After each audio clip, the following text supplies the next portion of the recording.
Mas a fibrose detectada é permanente? Ela é permanente. Quando a área afetada é muito grande, aí o risco de insuficiência cardíaca aumenta muito e até às vezes que a gente chama de choque, que o coração não consegue bombear, a pressão da pessoa despenca, vai para muito baixa, é uma situação extremamente grave, às vezes até com indicação de transplante cardíaco.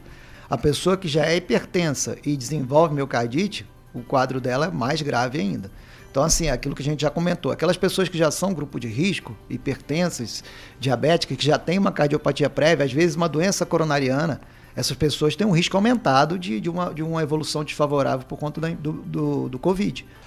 Doutor Trotti, no final das contas, aquela miocardite vai ficar ali com uma fibrose, né? Ou seja, uma parte do músculo ali vai ficar durinho, não vai ter mais a sua mobilidade ali. Uma vez que ficou a fibrose, não tem jeito, o corpo não absorve, não tem como eliminar aquela fibrose. Se for uma pequenininha, que nem você falou, tudo bem, toca o barco, né? Mas a fibrose detectada é permanente? Ela é permanente, a fibrose é permanente. Às vezes, quando a pessoa tem miocardite, existe uma inflamação do músculo do coração. Dessa inflamação, uma parte vai necrosar e vai virar uma cicatriz, uma fibrose. É uma cicatriz, como se fosse uma cicatriz na pele. E aquilo ali perde potencial de contratilidade. Aquela região ali não vai ser mais contrátil.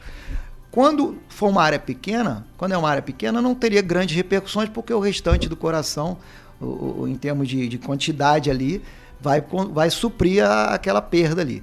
Quando a área afetada é muito grande, aí o risco de insuficiência cardíaca aumenta muito e até às vezes que a gente chama de choque, que o coração não consegue bombear, a pressão da pessoa despenca, vai para muito baixa, é uma situação extremamente grave, às vezes até com indicação de transplante cardíaco, né? E o risco de morte súbita, que é o que eu falei, relacionado com uma eventual arritmia que possa aparecer secundária a essa área extensa que foi comprometida. Tem relatos sobre a hipertensão, no caso da miocardite, pós-Covid? Como é que fica a questão da pressão do coração, que é sempre uma doença silenciosa e é a primeira coisa que qualquer pessoa da população faz, né? Vai lá, mede a pressão, vê se está alta, vê se está baixa. Tem alguma relação? Uma relação direta da hipertensão com a miocardite, não. Porém, a pessoa que já é hipertensa e desenvolve miocardite, o quadro dela é mais grave ainda. Então, assim, é aquilo que a gente já comentou, aquelas pessoas que já são grupo de risco, hipertensas, diabéticas, que já têm uma cardiopatia prévia, às vezes uma doença coronariana, essas pessoas têm um risco aumentado de uma evolução desfavorável por conta do Covid. Então, essas pessoas, se elas desenvolverem miocardite, a situação delas é mais grave. Principalmente se elas desenvolverem aquelas pessoas que estão internando, principalmente, as que estão evoluindo com quadros de insuficiência cardíaca mais graves, né? E aí você vê que ela tem o risco da doença do Covid, as complicações do Covid e o risco da miocardite também. Mas a relação direta com a hipertensão, não. O que tem que fazer nesses pacientes tem que manter mais rigoroso ainda o controle da pressão desses pacientes. Então, reforçando aqui, ômega 3 e magnésio para esse tipo de patologia é essencial. Para todos esses pacientes, com certeza sim. E infelizmente a gente não vê isso na prática clínica, na maioria dos locais, os médicos não prescrevem, não dão valor para isso. Mas é uma coisa que não tem questão. Você vai no Google acadêmico, você bota lá ômega 3 e coração, você bota lá magnésio e coração, centenas de milhares de estudos. Então não tem o que você ficar discutindo mais isso. Graças a Deus, o que tem acontecido é que muitos médicos estão abrindo os olhos e estão entendendo, percebendo e dando o braço a torcer e começando a suplementar seus pacientes também. O que fez você, enquanto cardiologista clássico, abrir os olhos para essa nova visão de uma cardiologia mais integrativa e um corpo mais integrado, né? Porque a gente não vê nenhum coração andando sozinho aí na rua, né? Ele está integrado no corpo, né? Eu sempre fui muito adepto de suplementação, mas depois que eu fiz a pós-graduação em medicina da longevidade, e depois em ortomolecular, você abre a tua mente de uma forma que você não consegue acreditar, porque é um novo mundo, é um mundo à parte. Eu olhava aquilo e eu falava, como que eu não sabia disso aqui? E era interessante que o médico lá, o professor, depois que ele dava as aulas, ele mostrava agora para vocês dever de casa, né? Ele mostrava lá centenas de estudos lá nos slides, centenas de estudos. Vai pesquisar agora para você ver se eu estou falando aqui é mentira.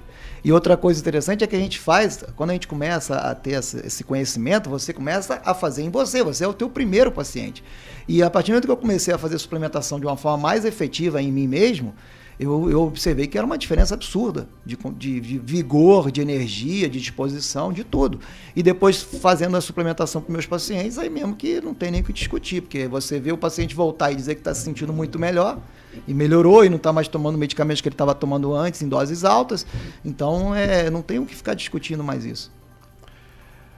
Dr. Trotti, você consegue acessar a rede social dele? Ele também é bem ativo agora, né? Que ele está mudando um pouco seus hábitos aí também na parte de mídia digital. O teu Instagram é @drtrotti. drtrotti. drtrotti. Está aqui, depois você vai ver aí, @drtrotti. E ele gosta aí de fazer exercícios, ele posta lá os seus vídeos lá na academia, puxando peso, acho que é assim que fala, né?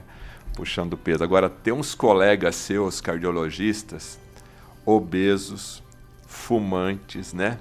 E eu conheço, eu não vou falar nenhum, mas todo mundo conhece um cardiologista obeso, fumante, né? E que quando você vai fazer a consulta com ele, ele fala, você não pode fumar e tem que ter uma vida mais saudável. Agora, deixa eu colocar aqui o Dr. Trotti em saia justa aqui. Vocês com certeza têm lá os seus momentos de café ali no hospital, no corredor, nos seus encontros lá. Essa classe de cardiologista aí, acho que é mais das antigas, né? Embora, lógico, a idade não é um fator que limita aí. Ele está tendo mais consciência, o próprio cardiologista, porque a gente vê aqui, você está vendo aí o Dr. Trotti pela internet, pela televisão, mas você pode replicar essa imagem. A pessoa que está dentro do peso, uma pessoa que cuida do seu físico, que cuida da sua alimentação. Agora, respondendo essa saia justa aí, como é que estão os teus colegas acima do peso e fumante e tudo? A gente vê de tudo, né? A gente vê desde aqueles que é daquela cultura de que faço o que eu mando, não faço o que eu faço, né? Mas a gente vê muita conscientização também, muita gente correndo atrás, e a gente sabe que também não é fácil. Às vezes a questão da obesidade é uma doença crônica que envolve uma série de mudanças que tem que ser feitas, correr atrás de tratar dos seus hormônios. Então, a gente sabe que não é fácil, mas a gente vê que está tendo sim uma mudança de conscientização de muitos médicos, porque eles precisam entender, a gente não pode ficar pregando uma coisa e fazendo outra, não adianta, a gente tem que ser o principal modelo para os nossos pacientes. Então, o que eu foco muito lá na questão de atividade física, de fazer uma dieta adequada, de suplementar, eu já faço isso há muito tempo. Então, eu tenho autoridade para falar para falar disso, porque eu estou fazendo isso na minha vida e estou tendo benefícios, na minha família, todo mundo.